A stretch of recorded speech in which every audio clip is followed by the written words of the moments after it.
That's right. Fuck the police. That's what this episode's about.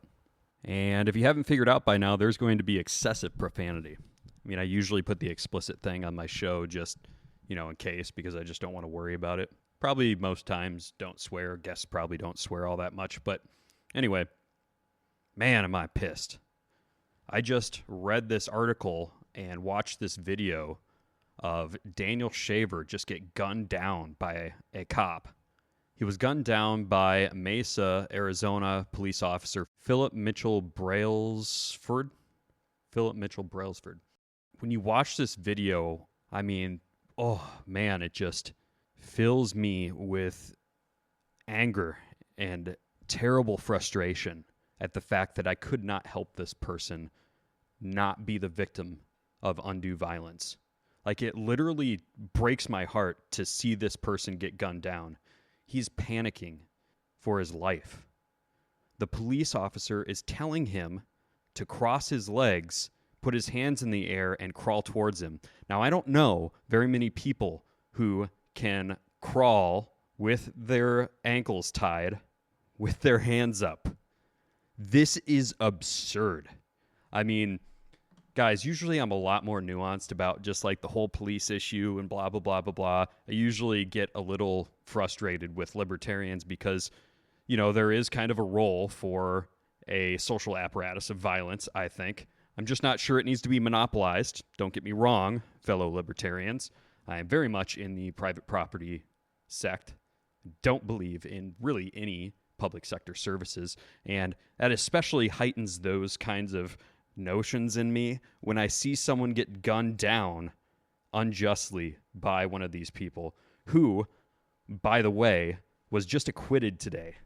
The charges being sought were murder and reckless homicide or manslaughter, whatever the technical term is, but you get what I'm saying. He was charged for both the negligent killing and willful killing of this person. And if you watch the video, his commands seem to just line him up to justify shooting someone. And unfortunately, I think there are people in the police force that do that. I believe that they are a very small minority, but they exist and they are given the legal cover by this bureaucratic apparatus that has a monopoly on violence. And I must unfortunately report that it seems as though the good cop myth is not necessarily true. I mean, when have you heard about police officers en masse protesting their own cops? It's because of this thin blue line of silence, as it were. It's not a thin blue line of support. It's about ignoring all of the ugly things about having a powerful police force and a court system which completely backs up the firm they represent, which we all know is the state. Whatever state you happen to be in, that police officer has ultimate jurisdiction, basically, over its subjects. Police officers, unfortunately, sign up for this job completely knowing about the things that go on. We are all completely aware of the war on drugs, and I understand some people are very conditioned to have a certain worldview, but the way I see it, it's not really an excuse for the behavior that is exhibited. And I'm really sorry. I am just so fired up. Like, this could be your son. This could be your brother. This could be your dad. This could be your husband. This could be you. So I'm sure you're wondering, what events led up to this? Well, seems like somebody couldn't mind their own goddamn business. Daniel Shaver was showing off his pellet gun in a hotel room, and someone saw through the window that he had a pellet gun. Now, last I checked, we live in America, and we allegedly have a Second Amendment which protects the ownership of guns. So as far as I'm concerned, just the ownership of a gun and having it just out isn't a threat to anybody. It is your legal right to have that property. And I mean, yeah, he's in a hotel. Maybe there's some legal nuance that I don't know about. You know what? I don't really give a shit. This is just about the way that our culture deals with guns. A hotel can ban guns if they want on their property. That's totally chill. But What's really just messed up is that someone wasn't like, it doesn't sound like the guy was brandishing it at someone. It didn't look like there was a threat. Like, just mind your own goddamn business. Don't call the cops on people just because they have guns. This happens all the time. I was just telling my girlfriend, I read an article, maybe a year or two ago about a guy who had a gun holstered. He was a motorcycle rider. He was, commuting around, whatever. I went into a 7-Eleven, bought his drinks and snacks or whatever, and left. And before he knew it, there were 6 cops following him, pulling him over and, treating him like he had just robbed a bank. Well, turns out someone just called on him because he had a gun and said that he was robbing the store. Like, he literally just kept the gun holstered the whole time, but just the mere presence of a gun triggered this person, no pun intended, and they called the cops just because he had a gun. There are some people that literally hate people with guns so much that they would call men with guns to have them killed, basically. I mean, it's not necessarily an exact, willful trying to get someone murdered, but goddamn, that possibility's there. I mean, it puts the cops on edge. They're like, oh shit, I got to go after a guy with a gun. I better, have my gun ready. People deserve the right to own guns without getting themselves killed. And you know why he had this pellet gun? He's a pest control guy. This was his job. He was just showing off his new tool from work. I just hope that sharing these kinds of stories at least puts that seed into someone's brain, when they're going to bed at night and they see me post about this. Maybe it'll just flash in their head, just that thumbnail from the article. A man groveling for his life. I think I'd like to actually play some of the select pieces of audio from this and just highlight exactly what is so fucked up about this. His tone of voice. I mean, I'm only going to put in kind of short clips here in a minute, but you really should just go watch the video, which I will link to in the show notes.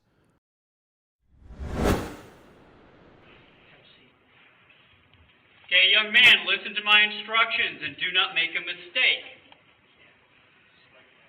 You are to keep your legs crossed. Do you understand me? Yes, sir.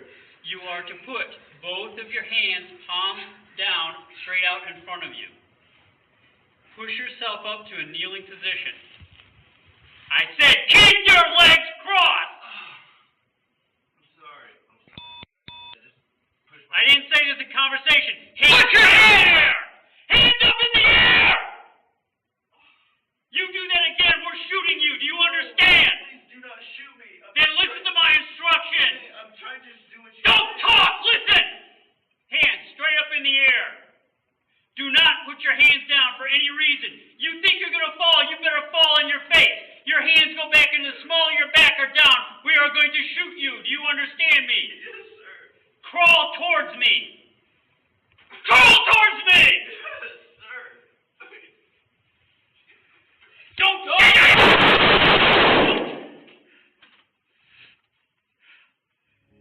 Get up on him. Okay, hold on him. One with me.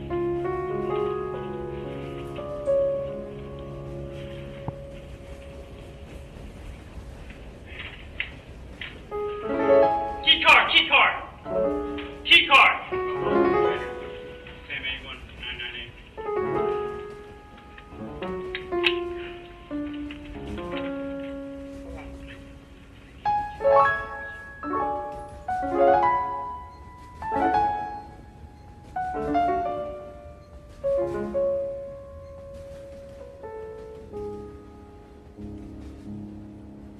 Ladies and gentlemen, what you just listened to was the murder of a young man named Daniel Shaver.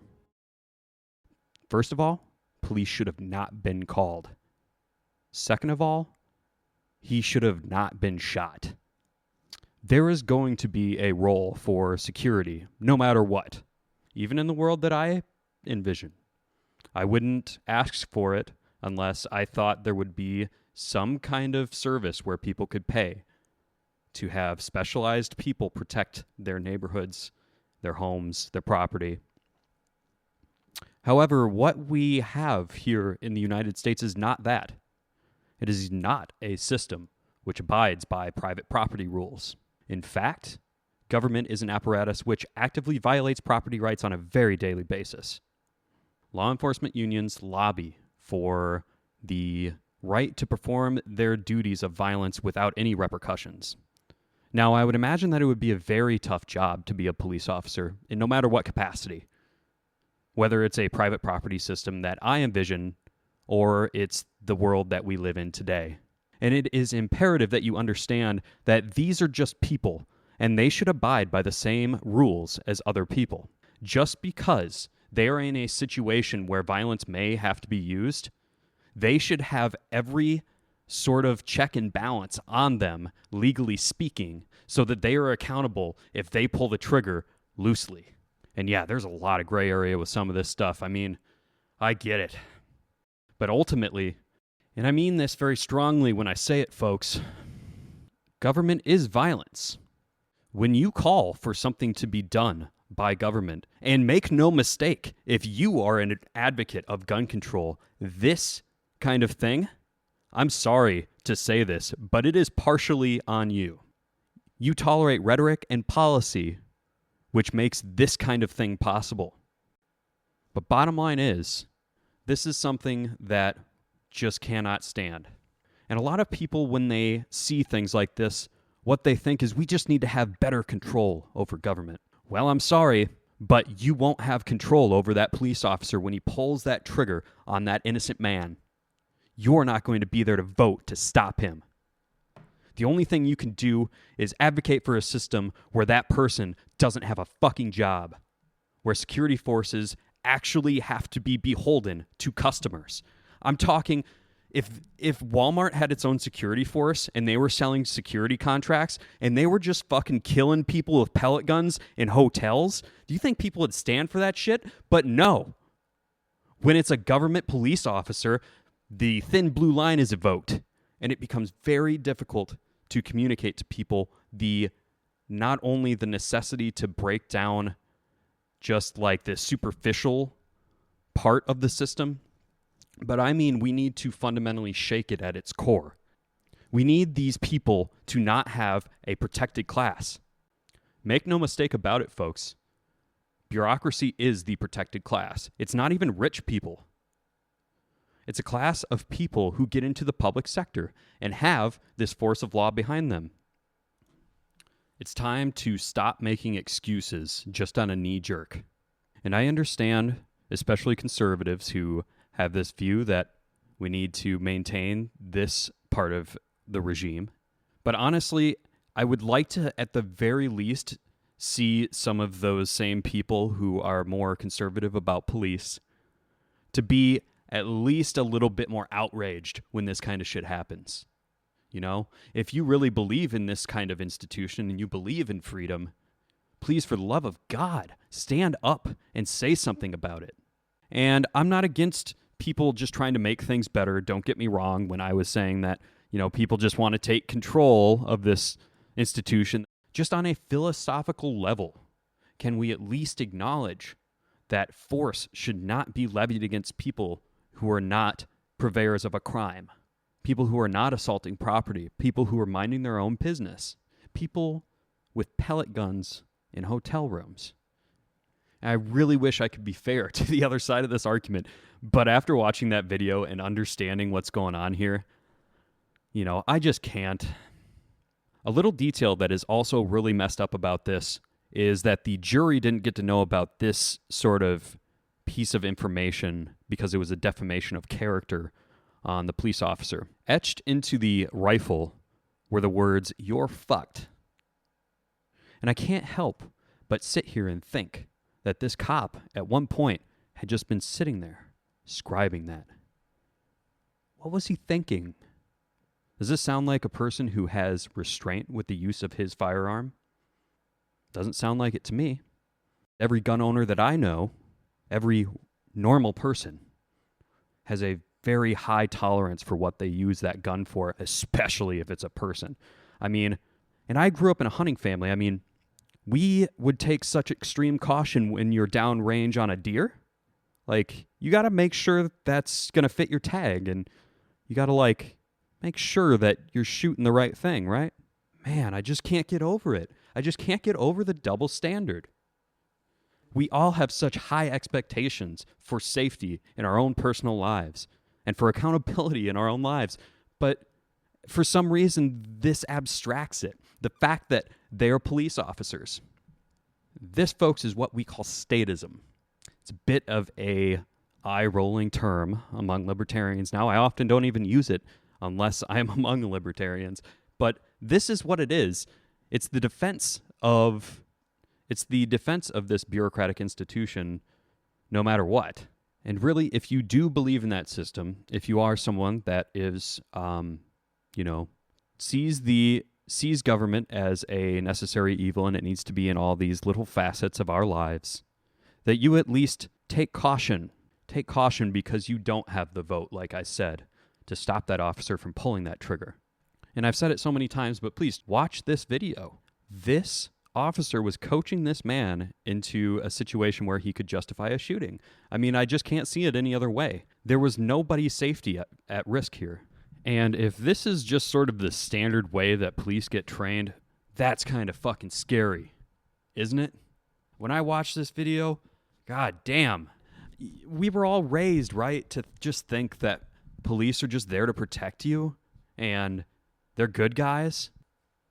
It really doesn't seem like that's the case in a lot of these situations. And I know it's really easy to, an event to happen. And when there's 360 million people living in one country, you're bound to get quite a bit of crazy things happening. I get that. But again, I just cannot stress enough that the message that I always bring to you folks is that if we are to have any kind of government, and believe me, I'm not so sure about any kind of it, but just think, if you're someone that thinks this institution is necessary, you need to be extremely vigilant. If there is anything that we can impart from the flawed republic that was started by the founders, we could at least recognize that these people totally saw this fucked up, dark side of government that they thought was necessary at the time. Personally, to me, I think this notion is very outdated, and I don't think that we need a protected class of bureaucrats to protect us. Because as I have said many times before, if you cannot trust people with freedom, how can you trust people with power? Okay, guys, I should probably get going and before I start yelling at the microphone about liberty and police for another half hour.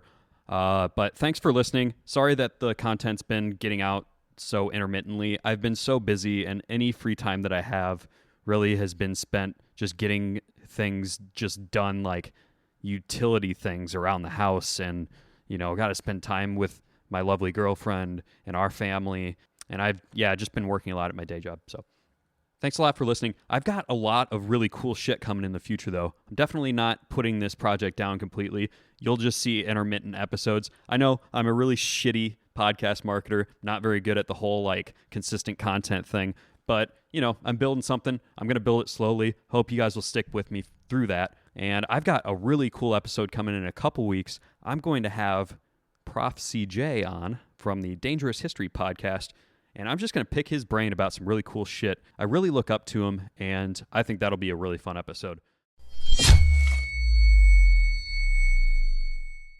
Thank you for listening. Please subscribe on your way out and find us on Facebook at facebook.com/subversionwebcast.